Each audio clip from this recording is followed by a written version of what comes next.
தந்தை, மகன், தூய ஆவியாரின் பெயராலே ஆமென்.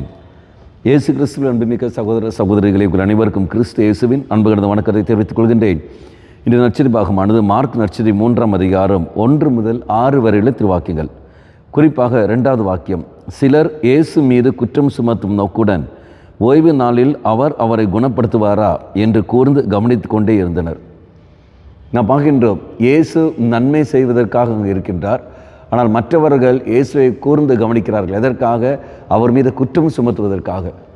இயேசு மீது குற்றம் சுமத்துவதற்காக பலரும் எவ்வாறு பார்க்கிறார்களோ அதே போல்தான் நம்முடைய வாழ்க்கையிலும் நடக்கிற சம்பவங்கள். குடும்பத்திலும் சரி, மற்ற நபர்களும் சரி, சமுதாயத்திலும் சரி, ஏதாவது ஒரு நன்மை செய்ய நீ முயல்கின்ற பொழுது மற்றவர்கள் உன்னை கூர்ந்து கவனிப்பார்கள். எதற்காக? இவன் செய்த நன்மை பாராட்டுவதற்காக அல்ல, மாறாக இவர் செய்த நன்மையை சேர்ந்து கொண்டு நாமும் செய்ய வேண்டுமே என்ற எண்ணத்துக்காக அல்ல, மாறாக குற்றம் சொல்வதற்காகவும் குறைகளை கண்டுபிடிப்பதற்காகவும். குடும்பத்துக்குள்ளேயே இதை குறைகளை கண்டுபிடிக்கிற மனிதர்கள். சமுதாயத்தில் நீ ஒரு நன்மை செய்கின்ற பொழுது அந்த நன்மை பாராட்டுவதல்ல, மாறாக அதில் என்ன குற்றம் உண்டு, ஏன் அப்படி செய்கிறார்கள், குற்றத்தை கண்டுபிடித்து கொண்டு நம்மை காயப்படுத்துகிற மனிதர்கள் இவர்கள் இருப்பார்கள். ஆகவே இயேசுவுக்கு எவ்வாறு அப்படி நடந்ததோ நிச்சயமாக நமக்கும் அவ்வாறு நிகழும். அதனால் செய்ய வேண்டிய நன்மையை செய்யக்கூடாது என்பதில்லை, செய்ய வேண்டிய நன்மை நாம் செய்து கொண்டே இருக்க வேண்டும். குற்றம் சொல்பவர்கள் குற்றம் சொல்லிக்கொண்டு இருக்கட்டும். யார் நம்மை பற்றி எப்படி பேசினாலும் சரி, செய்ய வேண்டிய நன்மைகளை நாம் செய்தே தீர வேண்டும். அந்த நன்மைகள் செய்யக்கூடிய அந்த மனப்பக்குவம் எங்கே ஆரம்பமாகும்?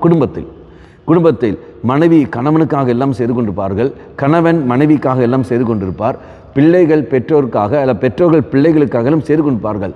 ஆனால் இவர்கள் யாருக்காக செய்தார்களோ அவர்கள் உணர மாட்டார்கள், மாறாக குறைகளை சொல்லிக் கொண்டிருப்பார்கள், குற்றங்களை சொல்லிக்கொண்டே இருப்பார்கள்.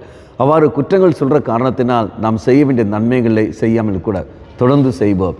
தெய்வம் தந்த நன்மைகள் தொடர்ந்து நாம் செய்வோம். மற்றவர்களுக்கு நன்மைகளை மட்டுமே நாம் சிந்திப்போம். தெய்வம் நம்மை நிறைவாக ஆசீர்வதிக்கட்டும்.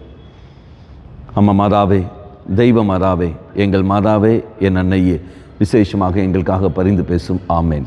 தந்தை, மகன், தூய ஆவியாரின் பெயராலே ஆமேன்.